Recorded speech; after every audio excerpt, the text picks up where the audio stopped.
What's up guys, so Konami have released two new Player of the Week packs, so today I'm going to have a look at the cards and let you know if I think it's worth risking your coins on. So starting off with the Champions League version, this guy is the lowest rated card in the pack, but honestly he could be one of the best. He's got good dribbling stats, the dribbling and tight possession above 85, he'll get that +3. He's got decent finishing, but it has a booster on it, so that finishing is going to go to 85, we reach threshold there.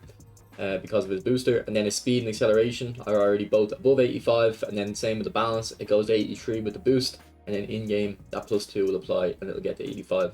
So stats wise he looks quite good. If we look at his skills, he has got the ball roll double touch, so he's got double touch, flip flap and soul control. He's also got scissors feint, which is good especially on this guy because he's 185 centimeters tall. I find that tall players tend to have better scissors feints just because their legs tend to be longer as well.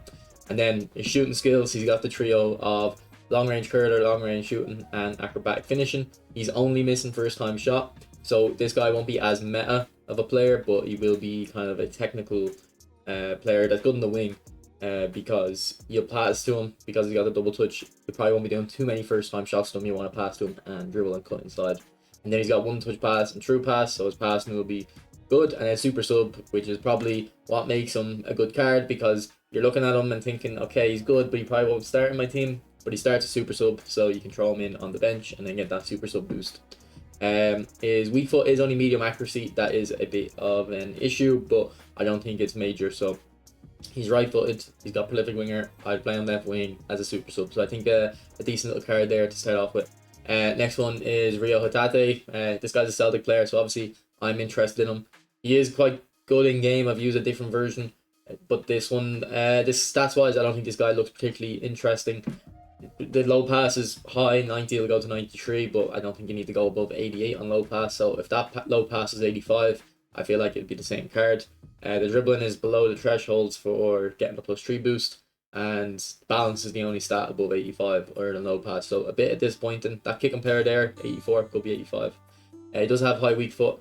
And skills wise, I mean, he has got decent ones. He has one touch pass and true pass for centre mid, but no interception. So ideally, you'd probably be playing him attacking midfielder. Then he doesn't have like acrobatic finishing or first time shot for attacking midfielder. So you want to play him centre mid again, but then we don't have interception. So a bit disappointing. I would like this guy just because he's a Celtic player. But in terms of, 99% of people that are watching this video that are the Celtic fan, this guy doesn't really stand out as particularly interesting.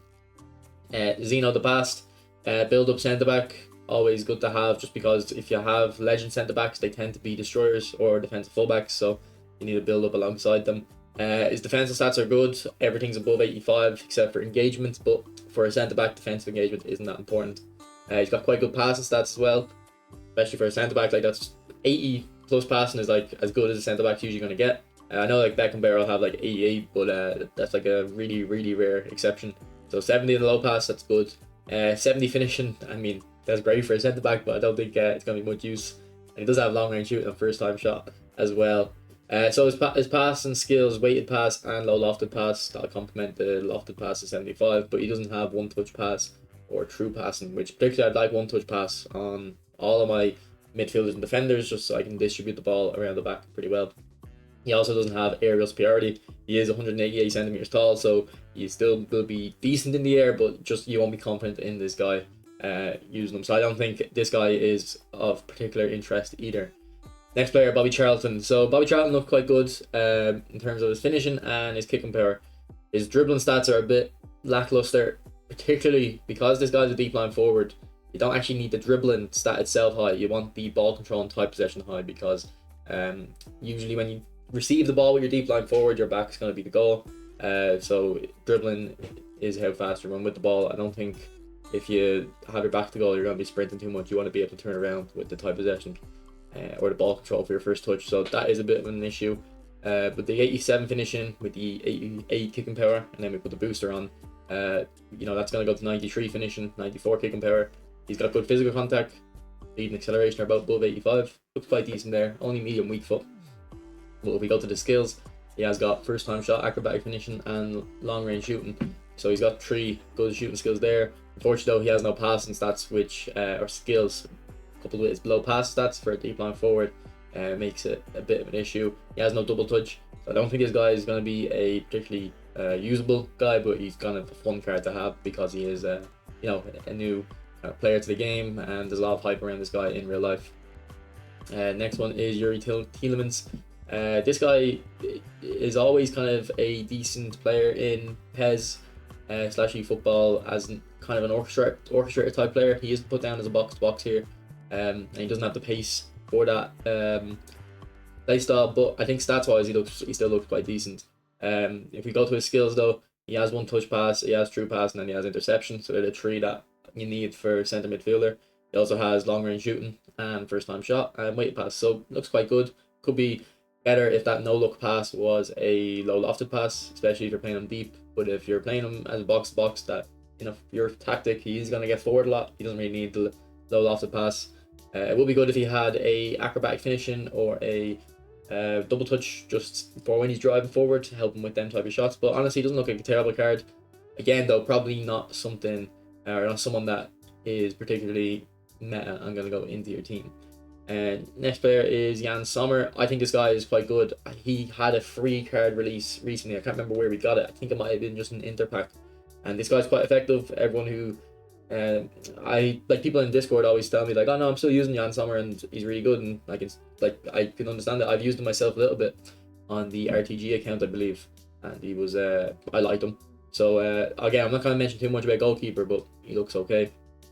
Vanderson, this guy, just if they get him skills, it'd be good because he'd be a good attacking fullback on either side. But without the skills, like he needs, if he had the ball roll, like I think even if he didn't have any other skills except for the ball roll, he'd be good. He could do like with a one touch pass and a true pass as well though. So again, we're starting not so great so far. Kanate though, I think Kanate will be probably the best player in the pack just because he has all of his defensive stats at 85 and above except for engagement. But like I said, defensive engagement doesn't matter too much for centre backs. It doesn't really matter at all for build-ups, I don't think. For destroyers though, maybe because they step up a little bit. They're aggressive, they might need to drop back in. But he's got decent pace for a centre back. He has got booster, so his jumping is going to go to 85 for the +2 on the manager, and then another +2, +3 on the booster. So I don't know. I think he looks quite decent skills wise. He has interception, he has blocker, he has aerial, he has acrobat clearance. I don't think too much wrong with him here. He is missing sliding tackle, so he won't have all the blocking animations, because if you have sliding tackle and blocker together, you get more blocking animations. So that's one downside to the card, but overall he's very tall, 194 centimeters. I think this guy will be very good in game. Olise, stats wise, I think he looks very impressive. He's got the 3 dribbling stats where you want them. You've got decent finishing, decent curl, good aggression, and the pace and balance is quite good. But I've used this guy in game with a different version we got recently. I can't remember what version it was exactly. And I didn't really like him, but I think it might have just been me not playing well with the card. Sometimes you get the wrong idea about the type of player someone is. I think I was expecting too much from him. Skills, he looks very good though. First time shot, true pass, and double touch, long range curler. He could do with a acrobatic finishing and long range shooting, or a ball roll and double touch. But I do like the fact that he has true pass, so when he cuts inside, he can play that kind of diagonal ball. He also does have aerial superiority, and he is 184 centimeters tall. So I think this guy, if you're holding on to a lead, you're 1 goal up, say, and you want to make subs, that you want to bring on new forwards that will still give you a threat going forward and getting more goals, but also help out defensively. I mean, this guy has the 74 aggression, so he'll press the ball well, and that aerial superiority coupled with his height. When you do win the ball back, he can play that long ball, and he won't be he won't be like great in the air, won't be dominant in the air, but he won't be useless. Like if you have Hullet on your left side, and like usually you use Messi on the right side, you're gonna have to play the ball to Hullet for that long ball. But with Olise, you can probably still play it to the right side as well if the angle is kind of forcing it in that way. And Nuno Mendes, again, like similar to this Wanderson guy, stats wise looks very good. This guy does have a lot more skills, however, but I don't know if they are the skills we're kind of looking for. We're kind of looking for a double touch on attacking fullback like this, just to help you go up the pitch. And I think his tight possession is quite low. I mean, I guess actually tight possession on the fullback doesn't matter as much because you're going to be running into space. Got good kicking power. It's finishing 67, man. If that finishing was just 68, you'd be getting the 70. But he does have long range shooting. Actually, do you know what? On the second look, I don't think this guy would be a terrible left mid in a 3-5-2 or an attacking fullback. Next player, Antoine Griezmann. I don't really like Griezmann in this game, but this one is interesting. It's got very high weak foot. I don't think that usually happens. And one downside of Griezmann traditionally has been I don't feel confident on his right foot. So this one looks quite good. I do think the pack Griezmann we got for the France pack is quite decent, but that's like a different level of Griezmann. Like, it's a big upgrade. Griezmann's issue traditionally is he's like a jack of all trades, master of none. I still think that's here. Applies here too, but he does also have the very high weak foot, so that won't be too bad.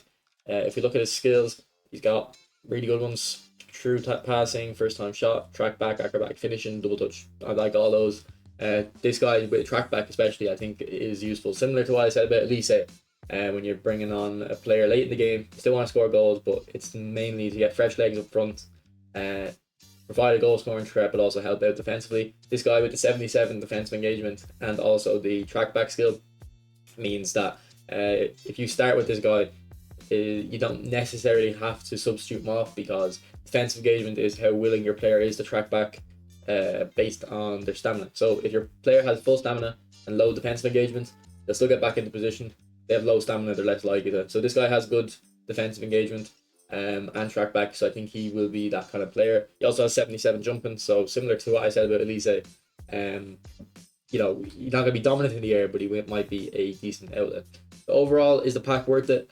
I don't think this pack is particularly interesting. Like I said, I think this guy, Yildiz, is probably the most interesting player, or Kanate. Kanate would slot into a lot of people's teams. This Yildiz would be a good super sub for a lot of people. Other than that, in terms of sentimental value, like Endrick has sentimental value for me. Kanate has it. And then obviously it's up to you guys. Like, if you're a Bayern Munich fan, Olise might be attractive to you. So then the normal other pack. This one, I'm not going to go as in depth with this one. The players that kind of stand out to me are Mertens. This Mertens is very good in this game, dribbling wise. I had a different version that's deep line forward with a lot less pace. This one's a whole player, so probably a better play style for most people. I did think deep line forward wasn't too bad in them, but yeah, it looked very good. I think he is quite decent. This guy doesn't look like a terrible fullback either. He has got acrobatic clearance. He doesn't have air superiority though. If he had it, I think he'd be a good physical fullback. But he has got true passing. Torre looks pretty interesting to me, although he is just missing interception. But stats wise, looks very good. He has got track back. If they just took off one of those skills like Sombrero and gave it interception, I think this guy would be a very good card. Without that though, it is a bit of an annoyance. Madison will be useful for Premier League events. I don't think without double touch, I don't think he'll be a good attacking midfielder for going into divisions and your main team. You'll have better options, but in events, he's got track back, interception. He'll be a good centre midfielder that your focus with him is to attack, not to defend. I don't know how to pronounce this guy's name. Jorkes. Look, these type of strikers usually aren't good in eFootball. The new update though maybe makes this guy a little bit better. But if he just had +1 speed, +1 kick-up player, +1 physical contact, he's a much better card, much different card. Below the 85, it's a bit annoying from Konami. But this guy is just a normal striker, in the sense that you're not going to expect too much from him on the ball. It's really pass to him and shoot, and maybe cause a bit of chaos. And same with Darwin Núñez, he's going to be pretty similar, although he does have the aggression and defensive engagement. Fortunately, no track back though. But with very high weak foot, I can see this guy being a good substitute late in the game. And then actually, the three strikers here are all the same pretty much. Jackson's is similar. You wouldn't expect too much on the ball with him. He doesn't have enough skills either, and he is missing first time shot. So these type of strikers just need first time shot, because if you're going to pass to him and you can't dribble with him, sometimes you're just going to have to shoot at him, and he won't be particularly strong at that. And then Vinicius Jr. Obviously this is the player everyone's interested in this pack. Is he good? I think he looks okay. He's got super sub, but we do have a different Vinicius Jr. available in the game at the moment, and it's this one here. And if you level this guy up, I think this guy is better. So I'll probably do a review of this card with the training guide alongside this new Torres pack as well. I'll probably buy it and do a review. So I think overall, I don't think these player of the weeks are particularly worth spinning. And if you want Vinicius Jr., I would just spend the 5,000 eFootball points on this one, because once I do the training guide, you'll see the build. This one is better, it has better stats. Although your one does have super sub to start, you can put skills on this one. I think this one is better. And Roman flank versus prolific winger. I think Roman flank would suit Vini better, because he can just cut inside and cause chaos a bit more like that.